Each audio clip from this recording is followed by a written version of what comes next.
하나님 말씀 보겠습니다. 오늘 이 아침에 하나님께서 우리에게 주시는 말씀 시편 89편 1절로 4절까지의 말씀입니다. 구약 성경 시편 89편 1절로 4절까지의 말씀,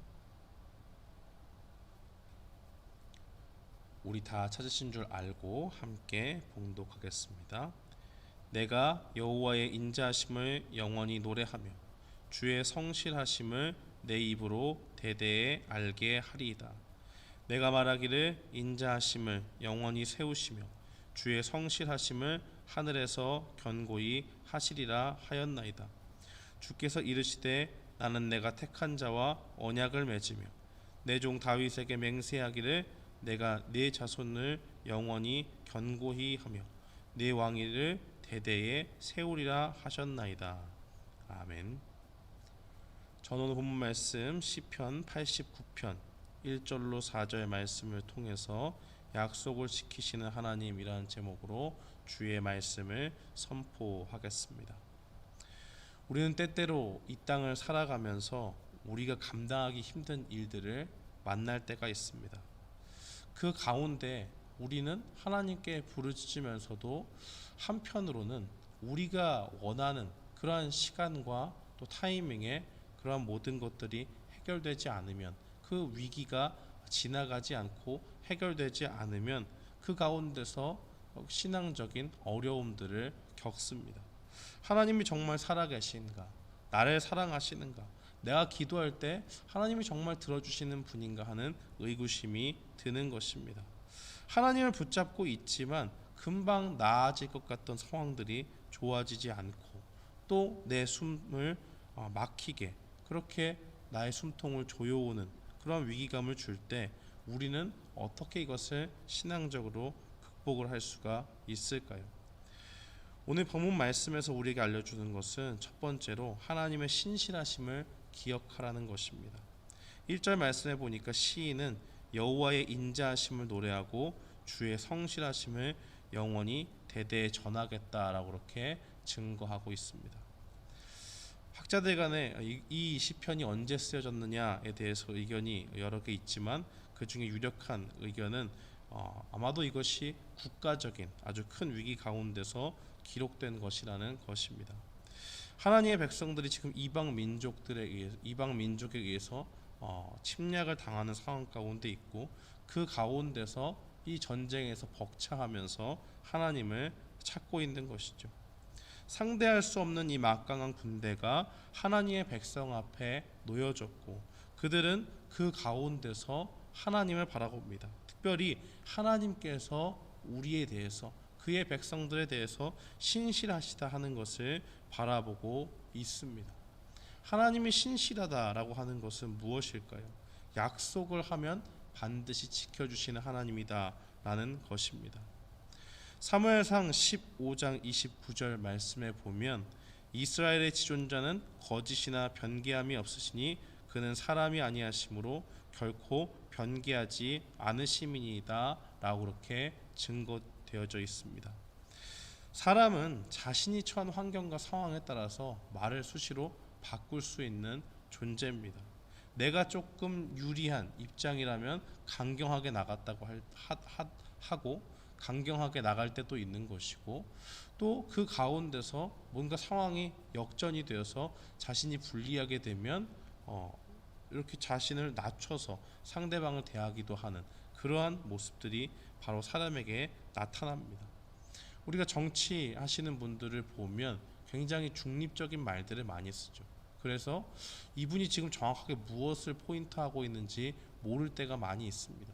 그렇게 그분들이 하시는 이유는 전략적으로, 정치적으로 이 편에 서면 다른 편을 잃고 또 이 다른 편에 서면 한 편을 잃기 때문에 자기는 마치 균형이 잘 이렇게 갖춰지는 사람처럼 이렇게 하다가 나중에 상황을 보고 수적으로 더 많은 표를 얻으려고 하면 수가 많은 그쪽의 편을 들면서 이렇게 나아가는 그러한 모습도 보여주는 것이죠.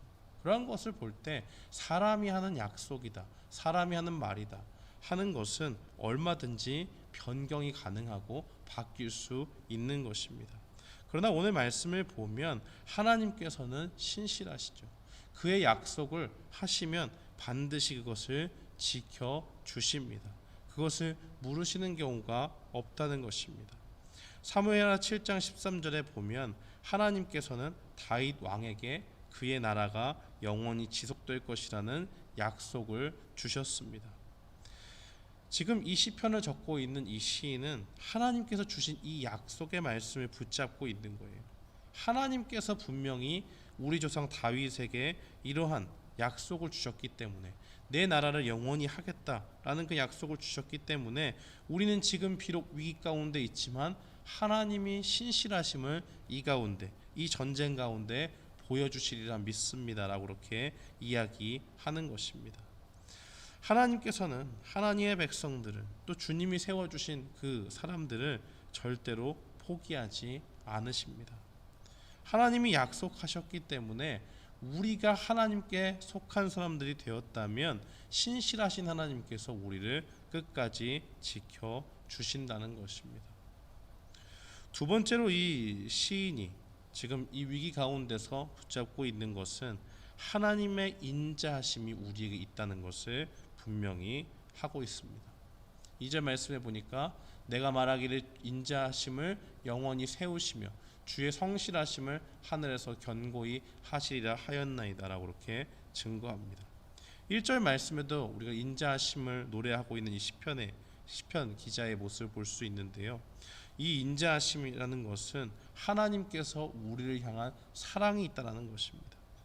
그 사랑은 무엇입니까? 우리를 절대로 포기하지 않으시는 사랑이죠. 아이를 사랑하는 부모님은 아이를 때릴 때에 감정적으로 정말 이 아이가 죽을 때까지 때리지 않습니다. 오히려 무엇이 분명한 잘못인지 알려주고 그에 따른 벌을, 잘못을 깨닫는 선에서 깨닫게 하기 위해서 부득이하게 체벌을 하는 것이죠. 하나님도 마찬가지입니다. 우리를 너무나 사랑하시는 그 하나님께서 이스라엘 백성이 때로는 포로로 잡혀가게도 하시고 또 애굽의 종살이도 하게 하시는 그러한 모습들을 보게 되죠. 그러한 일들은 다 어떠한 은혜를 위해서 있는 것입니까? 우리가 하나님을 놓치고 있을 때, 뭔가 하나님 앞에 중대한 죄를 저질렀을 때, 그 가운데서 하나님께서 빨리 우리를 자세를, 우리가 하나님을 사랑하는 그 모습들을 회복시켜 주기 위해서 그렇게 하시는 것이죠. 하나님은 우리를 너무나 사랑하시는데 우리가 죄악 가운데 있으면 그 가운데 잠시 고난을 통해서 다시 잘못된 우리의 마음의 방향을 세상과 우상을 섬기는 것이 아니라, 그것을 사랑하는 것이 아니라 하나님을 사랑하는 것으로 돌린다는 것입니다. 우리를 버렸기 때문에 우리를 고난 가운데 두시는 것 아니라 우리를 너무나 사랑하기 때문에 죄를 깨닫고 회개하기 원하는 마음에서 하나님께서 우리에게 고난도 주신다는 것입니다. 그 넘치는 위대한 사랑, 하나님의 그 인자하심의 정점은 바로 십자가에 달리신 예수 그리스도를 통해서 우리에게 주어졌습니다. 시카고에 보니까 어느 한 집이 너무 방치되고 더러워져서 어떻게 사람들이 손 쓸 수가 없을 만큼 그렇게 완전 폐가가 되었습니다. 그 안에 열면은 벌레가 가득하고요, 온갖 더러운 것들이 많아서 뭐 사람이 들어가서 어떻게 할 수가 없습니다. 그러니까 사람들이 생각한 방법이 완전히 그 건물을 없애는 것을 결정을 했습니다. 그 건물을 불태우고 무너뜨리고 하는 일들을 하는 것이죠. 어쩌면 하나님 입장에서 가장 쉬운 것, 인간적인 측면에서 봤을 때 하나님이 정말 우리 죄악으로 물든 인간들을 가장 손쉽게 다룰 수 있는 방법은 노아의 홍수 때처럼 그들을 다 쓸어버리고 완전히 새로운 바닥에서 시작하는 것입니다. 죄된 인간들, 타락한 인간들을 주의 공의로우심 가운데 벌하실 수 있습니다. 그래서 그들을 완전히 쓸어버리고 새로운 인류를 만든다든지 하는 방법을 얼마든지 취하실 수 있죠. 그러나 하나님께서는 인격적이신 분이기 때문에 우리를 향해서 그의 사랑을 다른 방식으로 보여주십니다. 훨씬 더 어려운 방식을 택하시죠. 그것은 공의로운 가운데 우리를 심판하실 수 있지만 그 모든 심판의 것들을 예수 그리스도께서 십자가에서 대신 지시고 우리가 받을 형벌을 대신 받으심으로 그의 보혈을 통해서 예수 그리스도를 믿는 자들에게는 하나님께서 의롭다 하시는 그 옷으로 우리에게 입혀주시는 방법을 통해서 주님의 사랑을 보여주십니다. 그것을 통해서 우리를 살리셨고 죄 가운데 있던 우리를 건지셔서 다시 하나님 앞에 구원받은 백성으로 나아오게 하시는 것입니다. 사랑하는 성도 여러분, 우리는 하나님 앞에 연약한 존재로서 주님을 얼마든지 저버릴 수 있고 떠날 수 있습니다. 때로는 하나님께서 우리에게 선한 계획 가운데 주시는 고난을 그 진위를 파악하지 못하고 그 뜻 가운데 어떠한 하나님의 신비가 숨겨져 있는지 알지 못한 채 하나님을 원망할 수 있습니다. 그러나 그 가운데서 우리가 믿음을 가지고 주님 앞에 나아가야 하는 것은 하나님께서 우리를 향한 넘치는 인자하심이 있다. 그리고 그 인자하심이 끊어지지 않고 신실하신 하나님께서 주님의 백성을 책임져 주시는 그 하나님의 그 신실하심이 우리에게 있으므로 우리는 끝까지 책임져 주시는 하나님이 계시다라는 것을 분명히 믿고 나아가야 됩니다. 오늘 우리의 인생을 어렵게 만들고 우리를 낙담과 절망에 빠뜨리는 그러한 어려움이 우리 앞에 놓여져 있습니까? 그때마다 오늘 시인처럼 우리가 주님 앞에 주님의 그 인자하심, 나를 향해서 넘치는 주님의 사랑, 또 우리를 하나님의 백성으로 삼으시고 그의 백성을 지켜주시는 그 주님의 변치 않는 신실하심이 있음을 우리가 주님 앞에 고백하고 나아가는 믿음의 사람들이 되기를 주님의 이름으로 축원합니다. 아멘.